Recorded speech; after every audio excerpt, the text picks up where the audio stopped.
नमस्ते। आप देख रहे हैं समीर जसूजा प्रॉप इक्विटी और मैं हूं समीर, आपका real estate friend, real estate philosopher और रियल एस्टेट गाइड।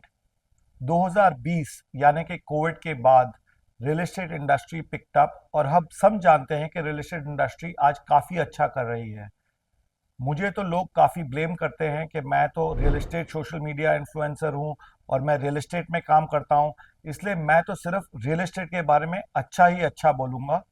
पर आज मैं आपको हार्डकोर डेटा एंड एनालिटिक्स के साथ ये बताऊंगा कि रियल एस्टेट इंडस्ट्री एक्चुअली कितना अच्छा कर रही है और क्यों वो इंडिया की बेस्ट परफॉर्मिंग इंडस्ट्री बन चुकी है, specially after 2020. The biggest and best barometer to judge whether an industry or any company is performing well or not is the stock market.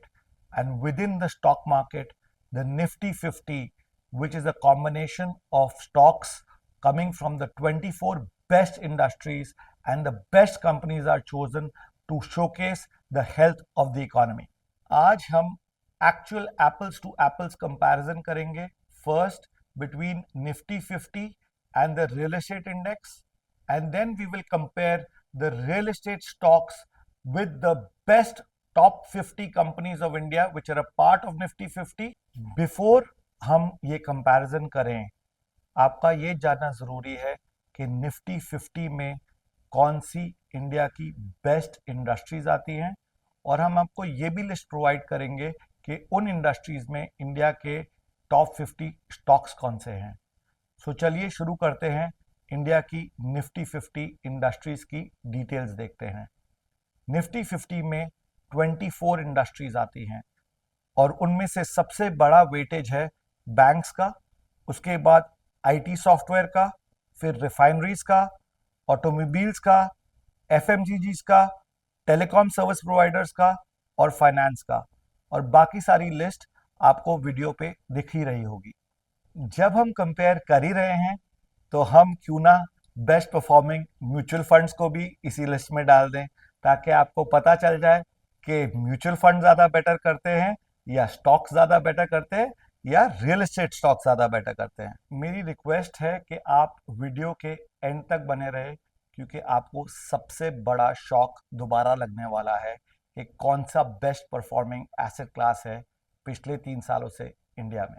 Nifty 50 की जो ये 24 इंडस्ट्रीज हैं, वो देख के आपको ये तो ताज्जुब ज़रूर हुआ होगा कि रियल एस्टेट इंडस्ट्री तो इनमें आती ही नहीं है, जबकि real estate is 7.5% of the GDP of the country, and by 2030 it is going to be a $1 trillion industry, and supposedly it will be more than 12% of the entire GDP of the country. इस video में मैं काफ़ी तरीके से detailed quantitative data analytics use करके आपको समझाऊंगा which would have been the best choice for you. I will also share qualitative factors of the real estate industry so that you can make your own decision whether you should invest in real estate stocks or not. And मैं आपको एक अपनी personal real life story भी बताऊंगा जो मेरी real estate stocks के साथ हुई थी फ्रॉम द ईयर 2017 ऑनवर्ड्स। चलिए अब चलते हैं क्वांटिटेटिव एनालिसिस की तरफ। सो 2015 से 2020 में Nifty 50 index went up from 8,368 to 10,288. That was an increase of 22.9% in 5 years. In the same time frame, the real estate index performed quite poorly. It went up from 174 to 196. That was just a mere increase of 12.64%. इससे पहले हम last 4 years की performance पे चलें, मैं आपको बताना चाहूँगा कि रियल एस्टेट इंडेक्स में लगभग 10 स्टॉक्स आते हैं और उसमें प्रोमिनेंट स्टॉक्स हैं Oberoi realty, Prestige real estate, brigade industries, Shobha developers and DLF and Godrej properties. 2020 to 2024, and that is from June, the Nifty 50 went up from 10,288 to 24,000 in 2024. In the same time period, the real estate index went up from 186 from June 2020 to 1118 in June 2024. That is an increase of 501%. That means that in that time frame, which is 2020 to 2024, the real estate index went up by 4 times more than the Nifty 50 index. मुझे पहले से ही पता है कि काफ़ी सारे critics बोलेंगे कि आपने तो सिर्फ 2020 से 2024 का कंपैरिजन किया है, आपने तो ज़्यादा लंबा कंपैरिजन किया ही नहीं है। तो चलिए 10 साल का कंपैरिजन ले लेते हैं। 2015 to 2024, Nifty went up by 156%. And guess what? The real estate index at the same time frame went up by 513%.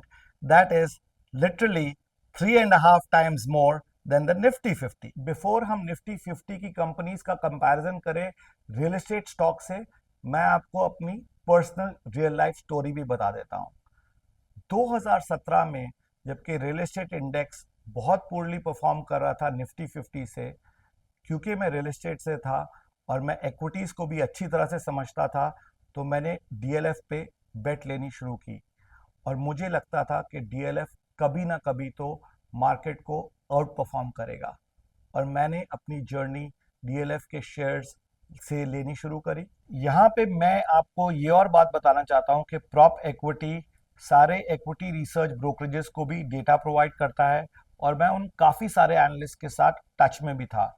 और जब मैं उनसे पूछता था कि डीएलएफ स्टॉक आपको कैसा लग रहा है, मुझे खरीदना चाहिए कि नहीं खरीदना चाहिए, तो उन सबका विचार यही था कि डीएलएफ तो सेल है।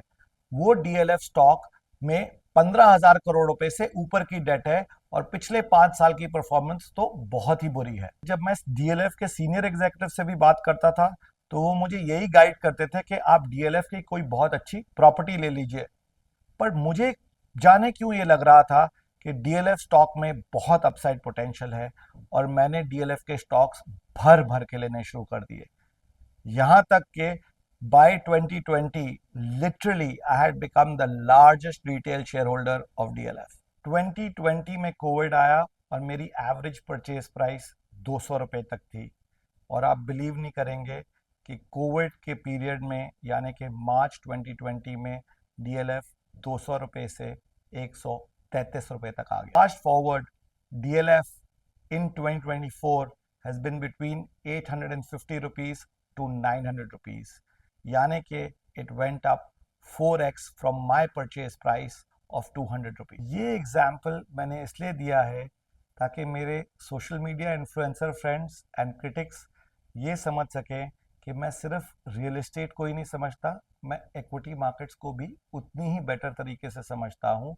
और जैसे कि मैंने पहले बताया था, मैंने अपना करियर रियल एस्टेट में नहीं शुरू किया था बल्कि स्टॉक मार्केट्स में शुरू किया था। चलिए अब चलते हैं निफ्टी 50 स्टॉक्स को रियल एस्टेट स्टॉक्स के साथ कंपेयर करते हैं। ये मैंने आपको पहले भी बताया था, निफ्टी 50 में जो कंपनीज हैं वो इंडिया की बेस्ट परफॉर्मिंग कंपनीज हैं from all the best industries. तो देखते हैं उनकी परफॉर्मेंस क्या थी फ्रॉम जून 2020 ऑनवर्ड्स। मैंने निफ्टी 50 के स्टॉक्स को 5-6 बकेट्स में डिवाइड किया है बेसिस ऑन प्राइस अप्रिसिएशन, यानी कि 0 to 100%, 100 to 200%, 200 to 300% and so on. 11 stocks went up between 0 and 100%, 17 stocks went up between 100 and 200%, 7 stocks went up between 200 and 300%, and also 7 stocks went up between 300 and 400%. Only 5 stocks made it between 400 and 500%, and above 500% there were only 3 stocks. Now let's look at real estate stocks. So between 0 to 200%, the price appreciation of any real estate stock was 0. That means all the real estate stocks went up above 200% between June 2020 and June 2024.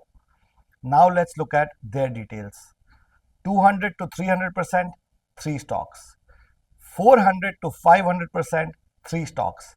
And above 500%, 4 stocks. यानी कि 40% of the real estate stocks in the real estate index went up by more than 500%, compared to 6% of the Nifty 50 stocks that went up by over 500%. इस analysis के द्वारा हमें clearly ये समझ में आता है कि या आप रियल एस्टेट इंडेक्स में इन्वेस्ट करते या आप रियल एस्टेट स्टॉक्स में इन्वेस्ट करते, आप किसी भी में इन्वेस्ट करते तो आप निफ्टी 50 को भी बीट कर देते और आप 94% of the best performing companies को भी बीट कर देते।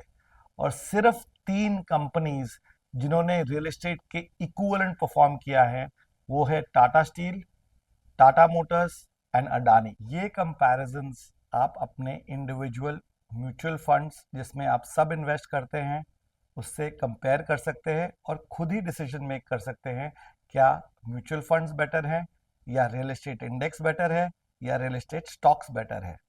उसका चुनाव आप खुद ही करिए। Once you've done the analysis yourself or with your mutual fund advisors or with your social media influencers, I would love to get your comments on our channel so that we can keep on making informational videos so that you make that right decision either in the real estate industry or in the equity markets. As mentioned earlier, I will discuss in detail in my next video the qualitative factors that influence the real estate industry and whether you should stay invested in it or invest more monies in it going forward. If you like this video, please like, share and subscribe to our channel. This is Samir signing off.